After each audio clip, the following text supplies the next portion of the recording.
Well, today, Calvin Russell here. Yes, I'm bundled up. Yesterday was 58 degrees in Chicago, and now it's back down to 22. You gotta love the bipolar weather we have. So let's get straight into it. A lot of people don't know that you can actually purchase a vehicle without having a driver's license. There are many lenders that do not require a driver's license.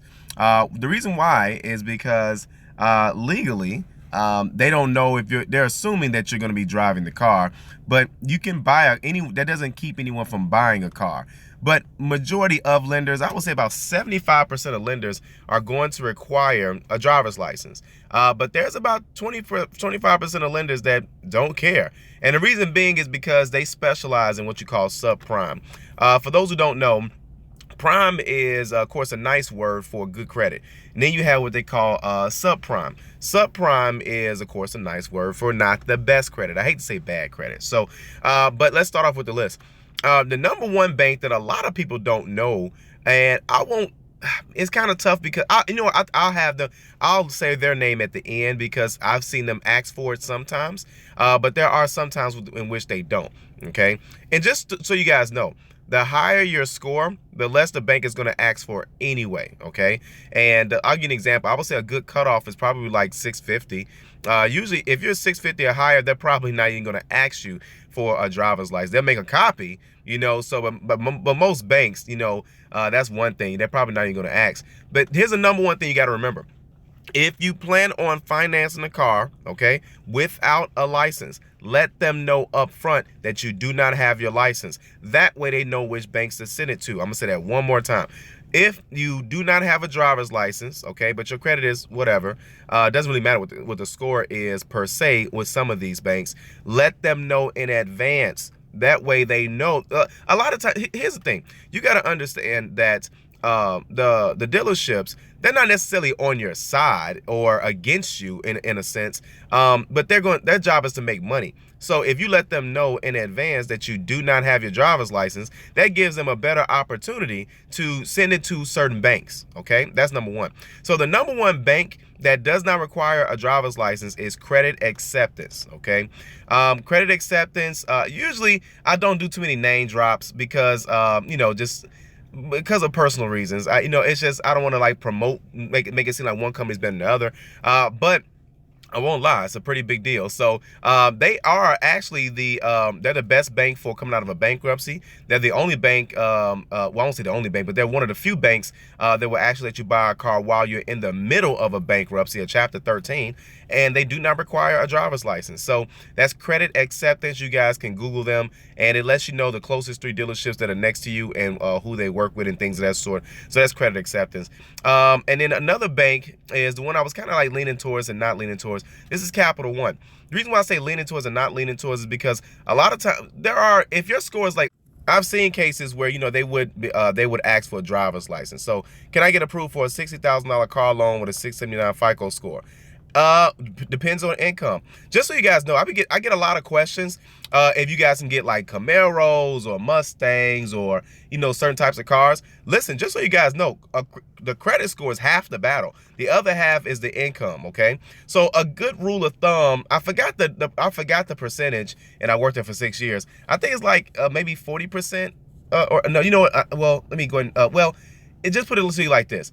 Most dealerships are probably, oh yeah, you're fine. Yeah, $4,500 a month. Yeah, you'll be fine.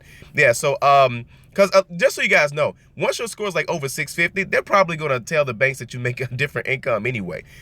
So whatever the case is, I'm not saying if dealerships do that or not. I'm just saying again, they're trying to get the deal done. The banks know. The banks know everyone's not making over 40 grand a year, but the average income, just so you guys know, the average income, with or without a degree. Well, without a degree, I would say they're probably around anywhere between 30 to about 45,000, and then of course about 45,000 higher. But there's a lot of people. That's a whole nother video though. So I say that to say that if a person, it really goes by the score. They start off with the score. If the score is under 650, they're gonna start asking you for check stubs, everything. Okay, that's something you got to know. But if of course your score is above 650, then they're not gonna be asking for as much, especially not a driver's license. You'd be surprised. There are a lot of times where they'll give you what they call a binder for insurance. It's just like and really a binder is not really insurance. Okay. Good morning. And it's not really insurance. It's just something just to kind of hold you legally to say, hey, you know, I promise to get insurance within a couple days or whatever, okay? But a binder is not insurance, okay? That's, of course, if you buying a car and you don't have the insurance paperwork there. But when I bought my car, they would not let us leave unless we had the updated insurance. So it depends on the brand as well too. So I would say more, you know, I would say cars that are mostly sold under 30 grand, they probably won't care as much. But cars that are above, like, you know, 40, 50 grand, I've noticed that they most definitely want you to leave with insurance, okay? But that's not what this video is about. It's about driver's license. So number one is credit acceptance. Number two is Capital One sometimes, okay? Sometimes. Mostly it's going to be banks that you've never heard of before, in most cases, okay? And you can most definitely check, let's see, with, I would say Honor Finance. A lot of times they're okay with, you know, with no driver's license. Regional Acceptance. Sometimes they'll be okay with an ID. And again, you got to let them know these types of things in advance. And some banks, they change their minds. I mean, you know, not change their mind. They change their requirements. Some days, some years, well, some months they're okay with it. And then sometimes they'll change it, you know, but the easiest bank that you can go through as a is going to be credit acceptance. Buy here, pay here's as well too. There are some buy here, pay here's that will report your payment history to the credit bureaus. There's not many of them, but you can always ask. Just say, hey, listen, if I'm paying you every single month, are you reporting this to the credit bureaus? And, you know, now just because they report to the credit bureaus, don't mean that they report to all three. Sometimes credit unions would do that too. Just because you get the car at the credit union does not mean that they're going to report to all three credit bureaus. You have to ask these questions. But again, if you plan on financing a car and you do not have your driver's license, now there's a difference between not having your driver's license physically and then not having it because it got suspended.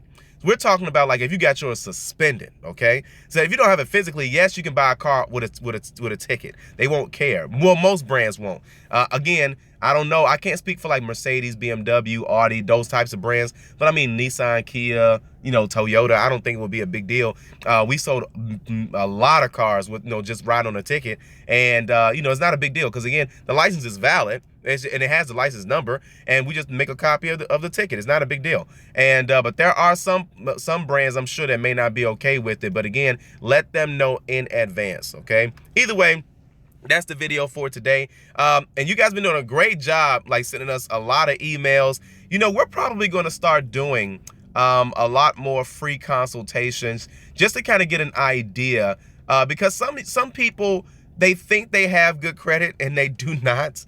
And not in a negative way, but people don't know. And then you get sometimes where people, you know, they think that, you know, it's a lot of work that needs to be done, and it may not be that much. You know, and some of you guys, listen, you got to stop throwing jello on the wall. Some of you guys need to see a professional.